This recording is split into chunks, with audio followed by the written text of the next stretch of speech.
Il est aussi dans la Bruxelles. À vous présenter mes excuses, puisque comme nous sommes trois, nous allons chacun avoir un temps de parole un peu ramassé, ce qui m'a conduit à rédiger mon intervention pour être certain de rester dans les clous, donc j'espère que j'arriverai à rendre ça assez vivant, mais je crois que de toute façon, le propos qui nous passionne tous et qui nous a réunis fort nombreux ce soir devrait vous permettre de rester éveillé, de rester concentré et de me suivre. Car Tolkien fait rêver, son univers fait vibrer quelque chose de profond en nous, l'écho lointain de souvenirs immémoriaux, comme on a encore récemment témoigné l'excellente exposition à la BNF, qui a attiré 135 000 spectateurs, ce qui en fait l'exposition la plus réussie de l'histoire de la BNF, ce qui montre bien qu'il y a quelque chose de très profond qui remue encore les Européens chez Tolkien. Donc certains ont été éveillés par les films de Peter Jackson, et très bons films de Peter Jackson, d'autres connaissent depuis bien plus longtemps et ont pu se pencher sur tout l'univers qui ne se contente pas des 3 volumes du Seigneur des Anneaux et des 3 Hobbits qui ont pour le coup été assez mal réalisés, en tout cas à mon goût. Mais je voudrais commencer ce propos qui, pour ma part, portera sur la réécriture des mythes européens avec une introduction sur un petit peu le sens du mythe pour Tolkien, qu'est-ce que ça représentait pour lui, pourquoi il était important d'écrire ça, et vous présenter donc quelques mythes retravaillés, quelques mythes réécrits, puis suivra une présentation beaucoup plus fouillée, beaucoup plus en détail sur un pan particulier qui était cher à l'auteur et qui était l'élément germano-scandinave dans l'inspiration et les sources de Tolkien. Donc quant à moi, je voudrais ouvrir mon propre propos en vous citant l'auteur, vous citant une lettre fameuse de 1951 qu'il avait écrite à Milton Waldman, et je le cite tout de suite. « J'ai été très tôt attristé par la pauvreté de mon pauvre pays bien-aimé. Il n'avait aucune histoire propre. Il y avait les Grecs, les Celtes, les Romanes, les Germaniques, les Scandinaves et les Finnoises qui m'ont fortement marqué, mais rien d'anglais. Et j'avais l'idée de créer un ensemble de légendes, plus ou moins reliées, que je pourrais, en toute simplicité, dédier à l'Angleterre, à mon pays. » Donc le Seigneur des Anneaux, c'est bien une tentative de Tolkien pour créer une œuvre littéraire et mythologique qui correspondait à ce que Dominique Vénère, en mémoire de qui nous avons fondé l'Institut Iliade, Dominique Vénère disait que chaque peuple porte une tradition, un royaume intérieur, un murmure des temps anciens et du futur. Et pour Tolkien, c'était l'opportunité de mettre en page, dans une épopée fabuleuse, fantastique, merveilleuse, l'histoire mythique, mythologique de son pays, l'Angleterre. Donc créer un mythe pour l'Angleterre, pour que ces histoires soient bonnes, soient justes et respirent l'Angleterre, il faut effectivement qu'elles soient rattachées à la terre, à l'Angleterre même. Et toujours dans ses lettres, Tolkien explique que, je le cite, le nom de Terre du Milieu est la forme moderne d'un nom ancien désignant le monde habité par les hommes, l'Oikoumene. L'idée de milieu venant de la conception que la Terre était entourée par les eaux, et dans l'imaginaire nordique, entre la glace au nord et le feu au sud. Il vient du vieil anglais Midgard, dans lequel on reconnaît évidemment le Midgard scandinave, devenu Middle-earth, puis Middle-earth, la Terre du Milieu, Middle-earth. Il dit encore: le décor de mon récit est cette terre, celle sur laquelle nous vivons à présent, mais la période historique est imaginaire. Et pour donner ce sentiment d'historicité qui ancre évidemment un mythe dans l'histoire, comme tous les grands mythes européens, il a eu l'idée de créer une intertextualité grâce au livre rouge. Donc le livre rouge, pour ceux qui savent, c'est par exemple à la fin des films, c'est le livre que Frodo donne à Sam, après qu'il ait été rédigé d'abord par Bilbo, puis par son neveu.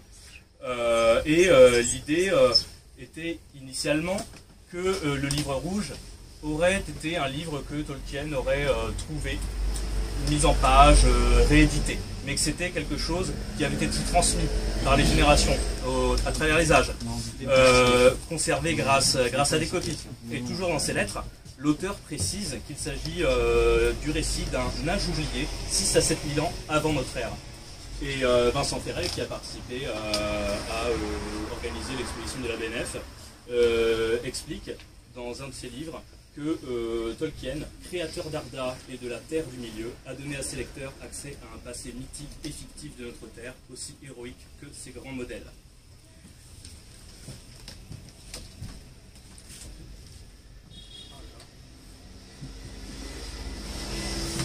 Je reprends. Et donc, je reprends en attaquant directement la mythologie tolkienienne. Vous parlez plus très vite. Il faut mettre le micro juste sous le, sur le menton. Il faut qu'il soit calé sur le menton. C'est fort désagréable. Ah, c'est la vie. Si ça vous dérange vous, alors... Ah oui, parce que dehors, on ne peut pas être nombreux. D'accord. Bon, bref. Donc, je disais, je vais attaquer directement sur la réécriture des mythes en vous proposant quelques mythes, en exposant lesquels l'ont inspiré, ce qu'il en a fait. Dans sa lettre 156, il explique s'appuyer sur une forme littéraire qui s'appuie sur une matière antérieure qui est employée à des fins nouvelles, comme dans Homère, Béowulf ou Virgile, la tragédie grecque ou shakespearienne, catégorie dans laquelle, en tant que catégorie et non comme père, le Seigneur des Anneaux se range vraiment. Donc le Seigneur des Anneaux représente un temps mythique, un temps préhistorique, d'une Europe aux accents médiévaux, une œuvre littéraire du type de l'épopée, c'est-à-dire à la fois entre le roman et l'œuvre spirituelle. Oh là là. Faut qu'il maintienne là. Ah bah non, c'est le micro qui est... Je fais de mon mieux, Jean-Yves, hein. Je le promets, là... C'est libre, ça marche pas.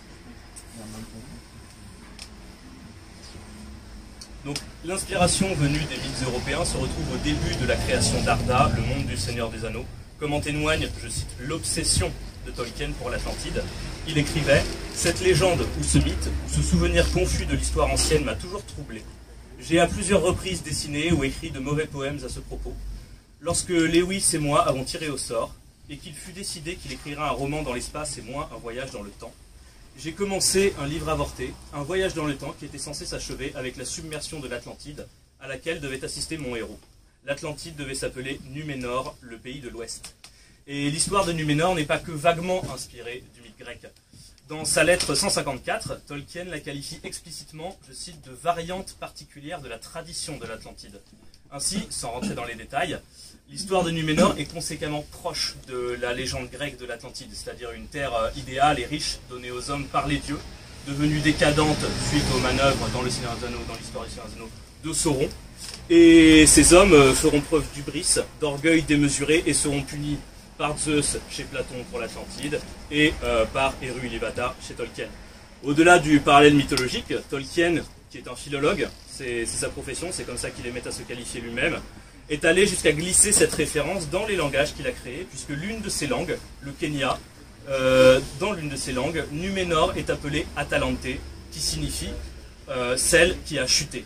Et d'ailleurs, après la chute de Numénor, une autre île qui habite la ville portuaire d'Avaloné, référence évidemment directe et immédiate au mythe arthurien, est devenue l'île la plus à l'ouest, celle qui se rapproche le plus de la terre des dieux, et là c'est naturellement une référence au mythe celte, à l'île dans laquelle est allé se reposer Arthur pour panser ses blessures, et où, dans le Seigneur des Anneaux, seront envoyés Bilbo et Frodo pour se reposer après leurs aventures.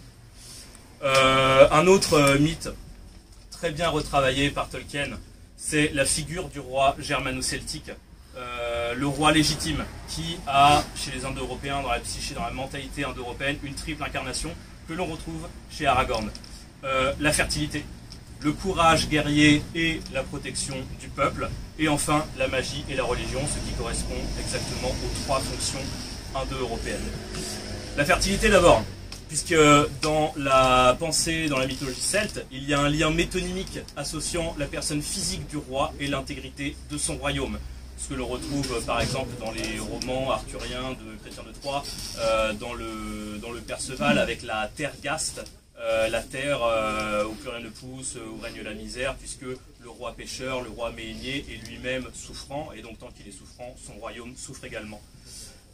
Où on le retrouve également chez une autre figure royale du roman, qui est celle de Théoden, puisque tant qu'il est manipulé par le sbire de Saruman, son royaume est en proie à la dévastation, est en proie aux attaques des Uruk-hai, et évidemment le parallèle est frappant, puisque chez les Celtes, le roi est sacré et son règne divin. La bonté de la terre est liée à la bonté du règne. C'est vrai chez les Celtes, mais c'est vrai aussi chez les Scandinaves, qui ont à ce sujet un mythe très éloquent. C'est celui du roi suédois Domald, de la maison des Iglingar, dont le domaine est frappé d'une atroce famine. La première année, il sacrifie un bœuf, la deuxième année, il sacrifie des hommes, mais la troisième année, c'est le roi lui-même qui est sacrifié, puisqu'il n'arrive pas à assurer la prospérité de son peuple. Garant de cette prospérité, il doit en répondre jusqu'au sacrifice ultime. Et d'ailleurs, à sa suite, son fils aura un royaume parfaitement fertile. On le retrouve également de façon atténuée chez les Grecs, avec Dionysos, qui punit le roi de Thèbes Panthée, démembré par les femmes de sa ville, puisque Dionysos avait été insulté lorsqu'il était passé à Thèbes et qu'il n'était pas encore reconnu comme un dieu. Ou d'ailleurs, toujours à Thèbes, on peut citer Oedipe, dont la ville est frappée par la peste lorsqu'il est roi, et une peste qui ne s'en ira que lorsque Oedipe comprendra qu'il a fauté, comprendra quels sont ses crimes, et les expiera en se mutilant. Donc là encore, il y a un lien profondément ancré chez les Indo-Européens, où qu'ils soient, entre la bonté, la justesse, la justice du roi et le bien-être de sa terre et de son peuple. L'idée profonde, c'est que le roi, s'il est sacré, est aussi garant de l'ordre du monde. S'il offense les dieux et provoque le chaos, son royaume en souffre. Quand Aragorn, qui est évidemment une figure d'Arthur, comme d'ailleurs le laisse percer le nom de son père, puisque c'est Arathorn, il suffit de retirer quelques lettres et on obtient le nom d'Arthur. Lorsqu'il reprend possession du royaume de Gondor, lorsqu'il est enfin couronné, il part à la recherche avec Gandalf sur une petite colline aux abords de Minas Tirith. Gandalf qui a là assez clairement également le rôle d'un Merlin celte, et il retrouve une nouvelle pousse de l'arbre blanc qui était en train de dépérir, qui était d'ailleurs même mort dans la cour royale de Minas Tirith. Il prend cette pousse, il va la replanter à la place de l'arbre mort, et là on a évidemment un symbole très éloquent de la fertilité, du retour, de la prospérité et de toutes les choses qui poussent.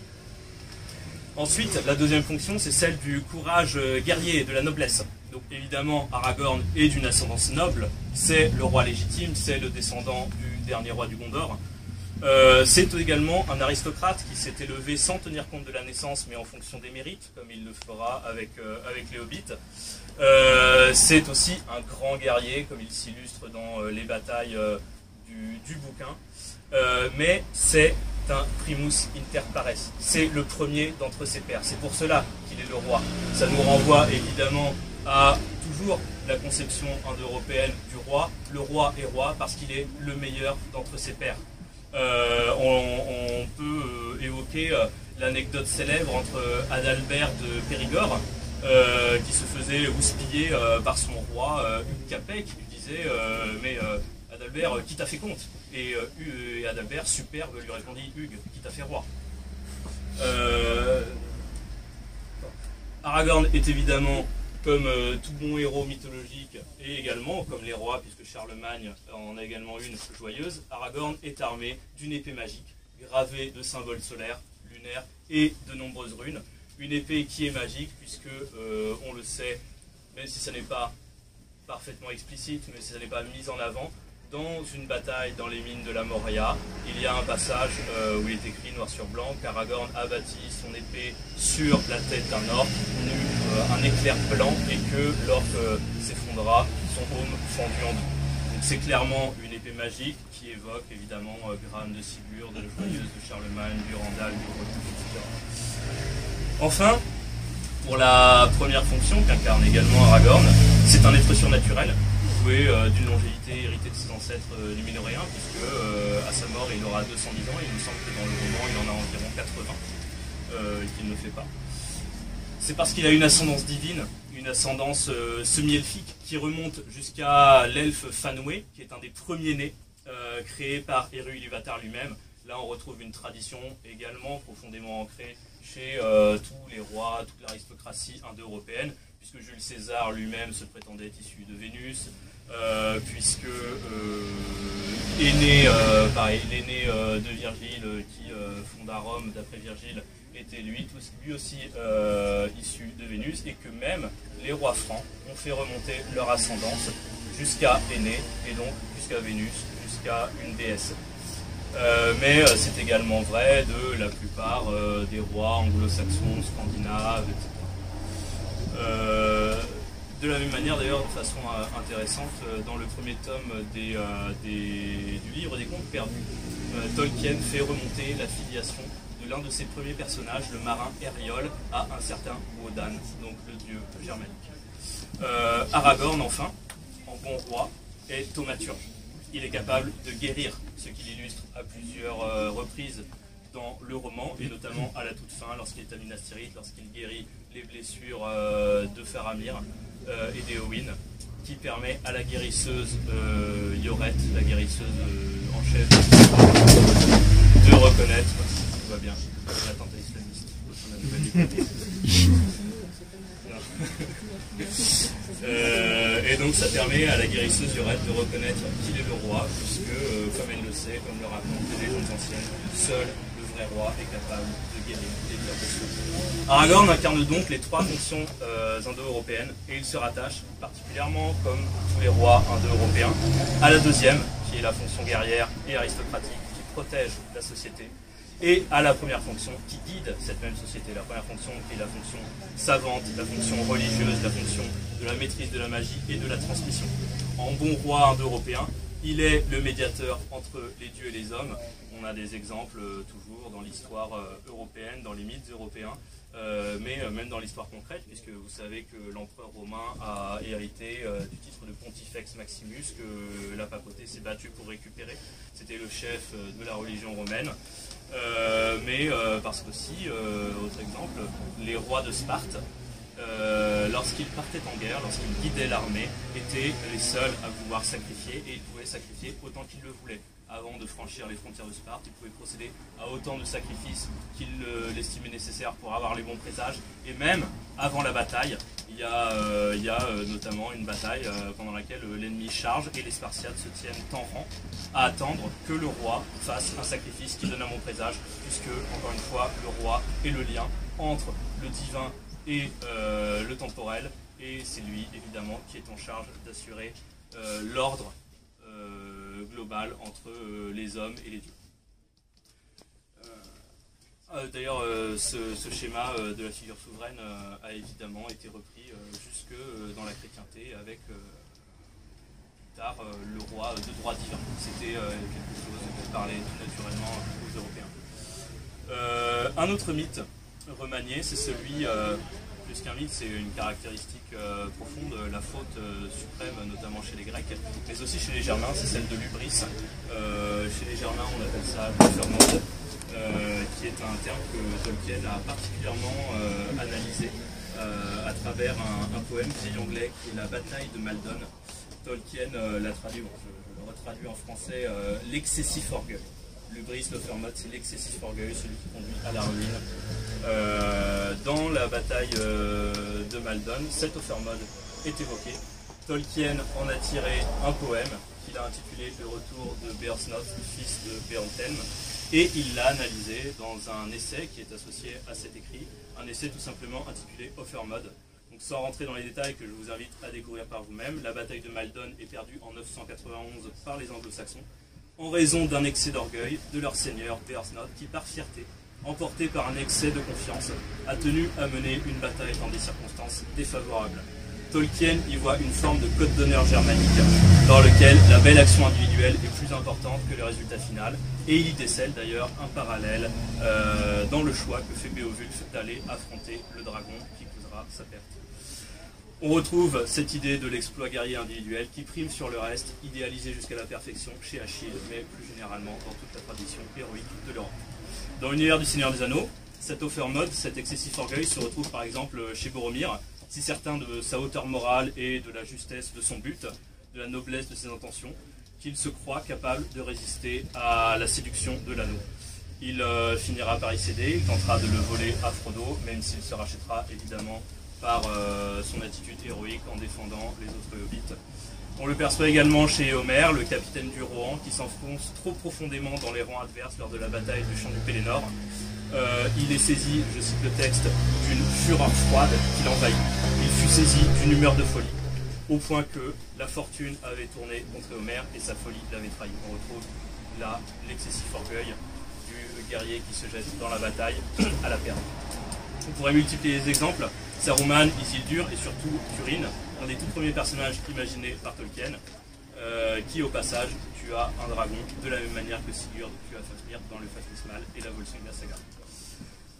Je crois que j'ai déjà un peu trop parlé, donc je vais abréger. Je vais abréger en évoquant très rapidement quelques mythes.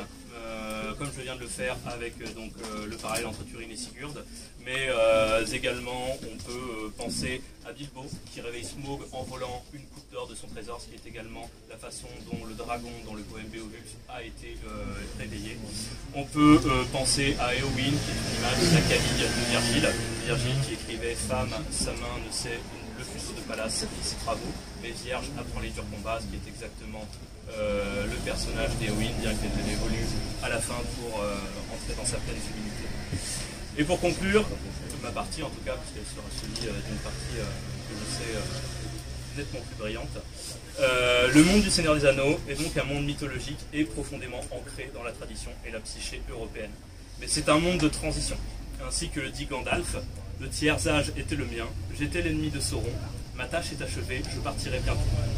Pour Tolkien, les elfes et les autres créatures fantastiques sont dans la mythologie, ce qui d'ailleurs est illustré par leur relative passivité tout au long du Troisième Âge et notamment des épisodes du Seigneur des Anneaux.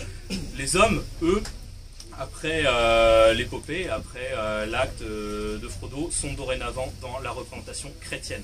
En portant l'anneau jusque dans la montagne du destin, Frodo, qui est une figure christique par de trop nombreux aspects pour que l'on puisse les évoquer ce soir, peut-être que ça fera l'objet d'un futur jeu d'Iliade, met définitivement fin au monde mythique pour faire entrer l'homme dans l'ère chrétienne.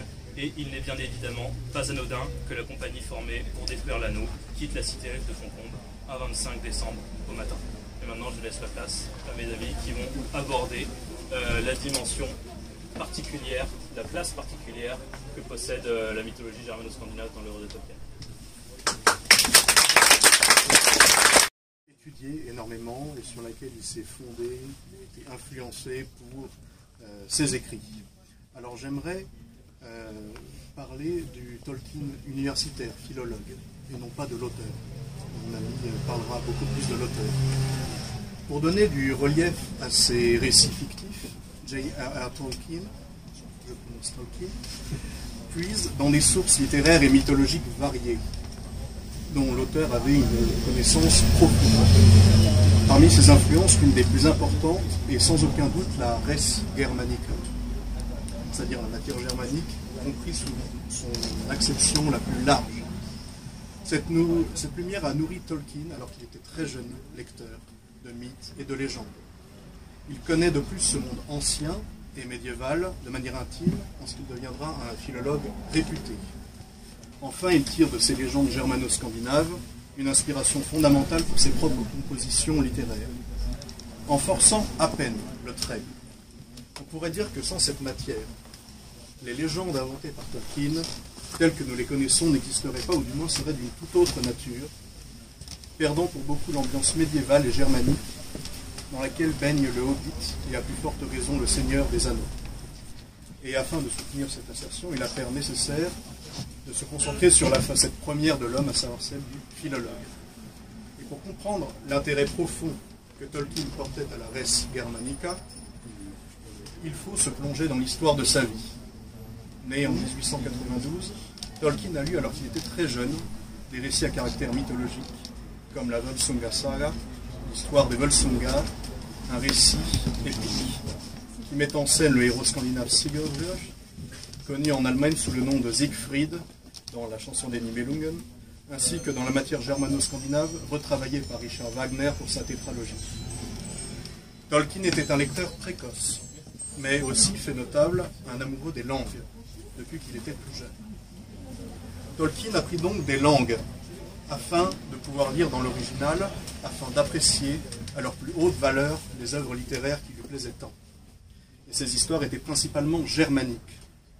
Aussi apprit-il au collège et au lycée, que ce soit avec un enseignant ou par lui-même, le moyen anglais, afin de pouvoir lire les contes de Canterbury de Chaucer. Il a également appris le vieil anglais, afin de pouvoir lire le poème Beowulf. La langue norroise, le vieil islandais, dont on suppose qu'il en avait une connaissance dès l'âge de 16 ans, très poussée, ainsi que la langue gothique, la langue parlée goth, qui est la plus ancienne langue germanique attestée après les inscriptions runiques. Il développe vers la fin des années 1900 une langue à partir du gothique, qu'il appelle le néo-gothique, et qui cherche à compléter le vocabulaire peu étendu de cette langue, attesté principalement par des textes chrétiens, par des reconstructions linguistiques. En 1910, son intérêt pour cette langue déclina peu après avoir découvert le finnois à travers le Kalevala, qui est un recueil, une œuvre plutôt composée au XIXe siècle par un folkloriste finlandais, Elias Lönnrot, sur laquelle repose l'essentiel de la mythologie finlandaise.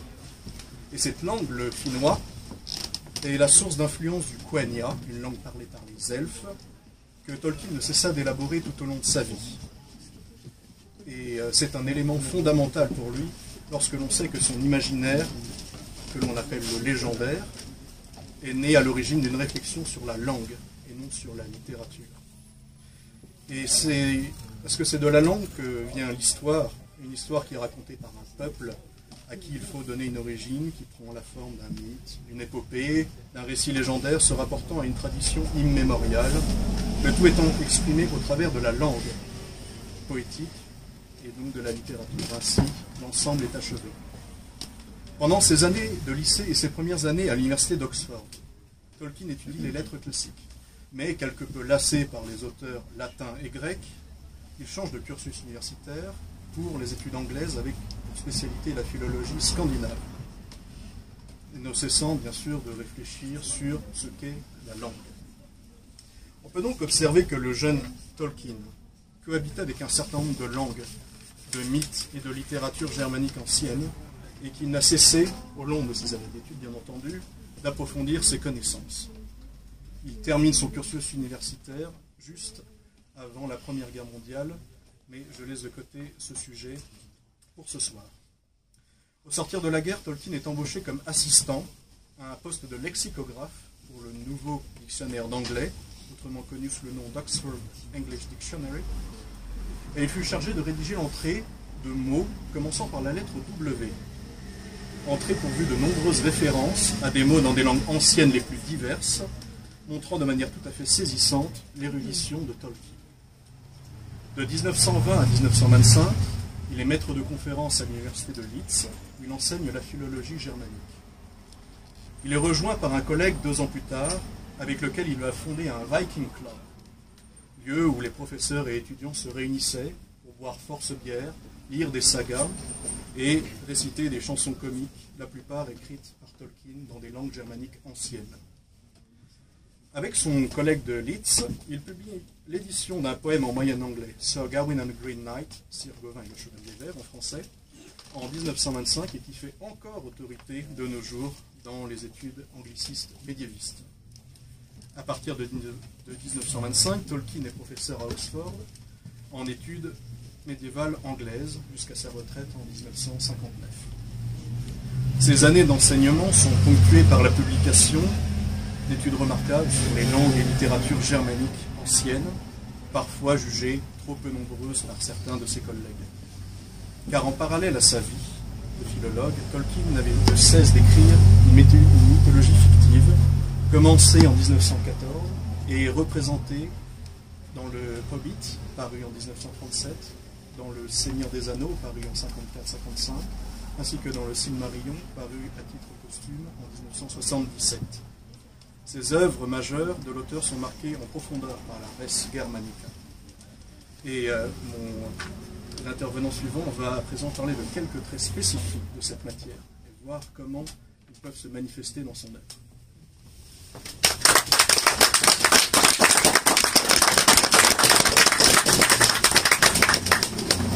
Vous m'entendez ? Donc je vais aborder avec vous quelques points du récit tolkienien, à travers lesquels on peut voir l'influence qu'a exercé sur lui le monde mythique des vieux Germains. Ce qui saute évidemment aux yeux au premier regard, c'est la réminiscence de nombreuses figures mythologiques à travers des personnages du Hobbit, du Seigneur des Anneaux et du Silmarillion. Puisqu'on ne pourra malheureusement pas toutes les aborder ce soir,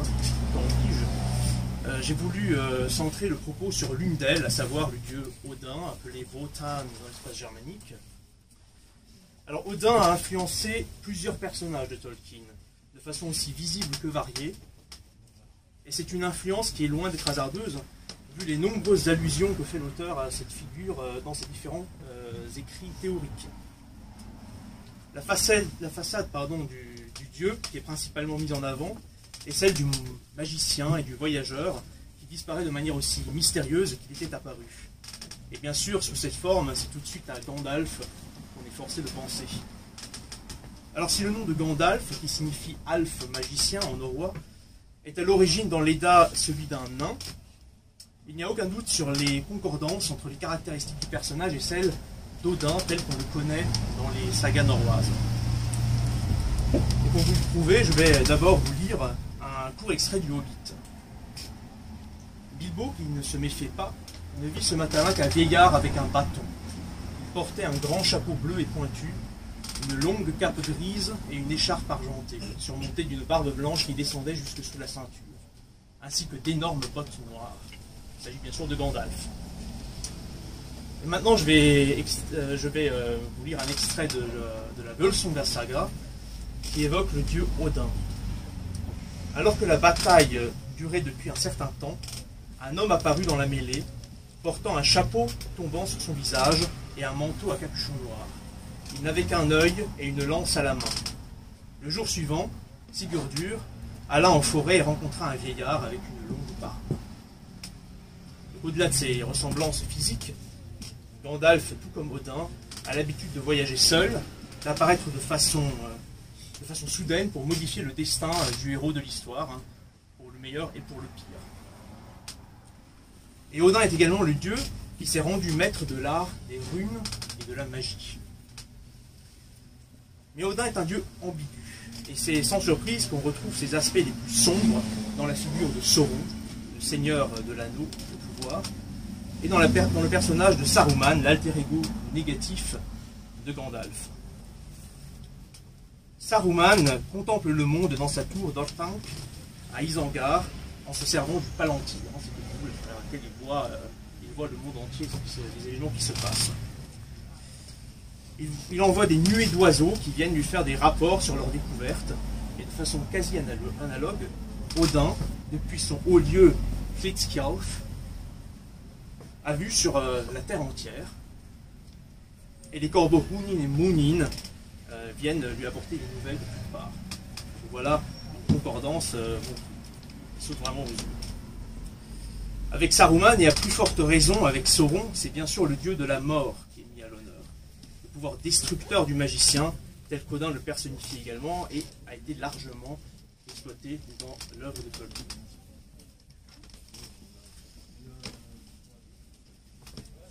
En second, j'aimerais aborder un autre aspect, pour quitter un peu le côté qu'on pourrait faire des portraits pendant des heures, des différents personnages inspirés par la mythologie germanique chez Tolkien, mais je sais qu'on commence à être pressé par l'horloge. Donc, le second point que j'aimerais aborder, c'est celui de la nature.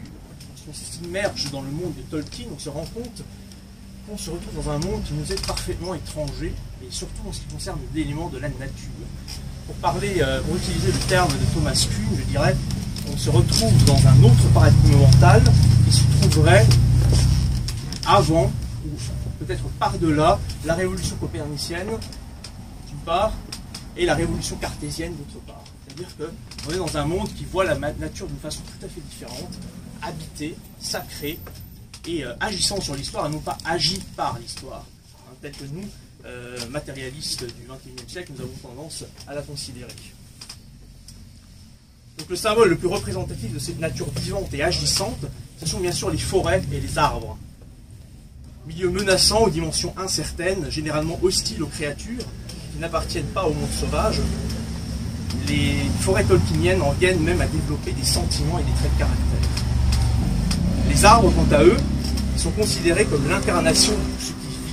Dans de nombreux passages de son œuvre, où il est question de l'exploitation proto-industrielle des ressources naturelles, y compris des forêts, l'abattage des arbres symbolise la destruction des paysages dans leur ensemble, l'éradication du vivant au profit de la machine. C'est le cas notamment avec l'Isengard de Saruman ou avec le comté à la fin du Seigneur des Anneaux. On peut le dire, les arbres sont des êtres à part entière, dotés d'une âme.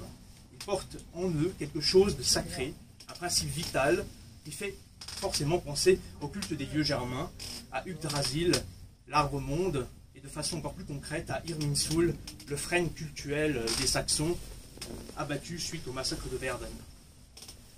On peut d'ailleurs noter que ce caractère sacré de la forêt n'a jamais vraiment disparu de la culture germanique et qu'il est encore vivace aujourd'hui. Chez Tolkien, les figures tutélaires des arbres sont bien sûr les Ents, les bergers des arbres. Ces créatures viennent probablement en grande partie de la passion que l'auteur nourrissait pour les arbres et de sa volonté de leur donner, de les doter d'une force de défense pour qu'il n'ait pas à compter simplement sur les hommes qui prennent bien trop rarement la défense des arbres. Les traces mythologiques sont difficiles à identifier et la théorie généralement défendue renvoie à un peuple de géants.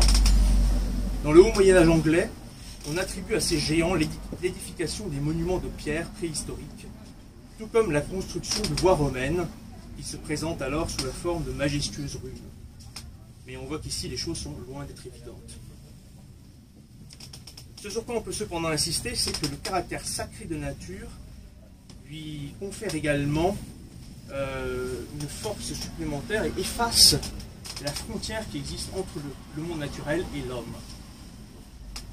C'est ce qu'on peut très bien voir avec la figure de Beorn, le changeur de peau, un homme doté d'une force spectaculaire qui se change en ours durant la nuit. C'est évidemment une référence directe aux guerriers fauves, les berserkir, ces combattants régulièrement évoqués dans la littérature norroise.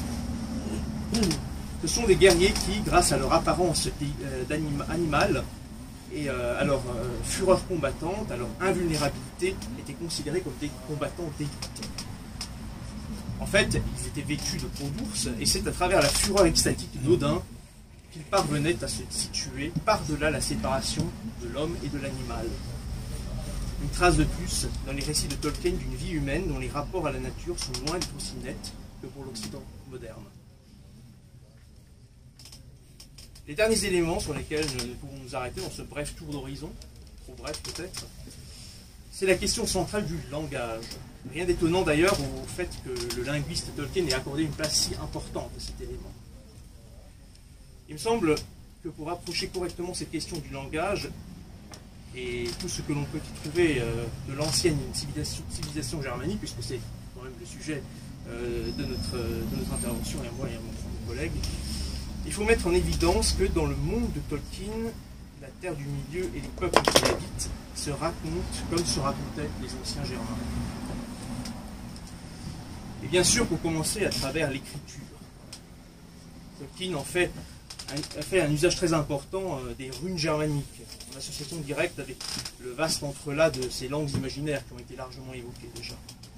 On retrouve de nombreux emprunts au Futhark scandinave et au Futhark vieil anglais dans ses récits. Dans le Hobbit, on peut citer les runes lunaires inscrites sur la carte de Thorin, écu de chêne, qui permettra à la compagnie de nains de retrouver la montagne solitaire et le trésor qu'il abrite. Par ailleurs, dans Le Seigneur des Anneaux, Tolkien aura le temps de développer largement son système runique personnel et dotera chacune des populations et chacune des langues de ce propre système adapté. On le voit notamment à travers l'inscription runique, par exemple, dans les mines de la Moria qui présente la tombe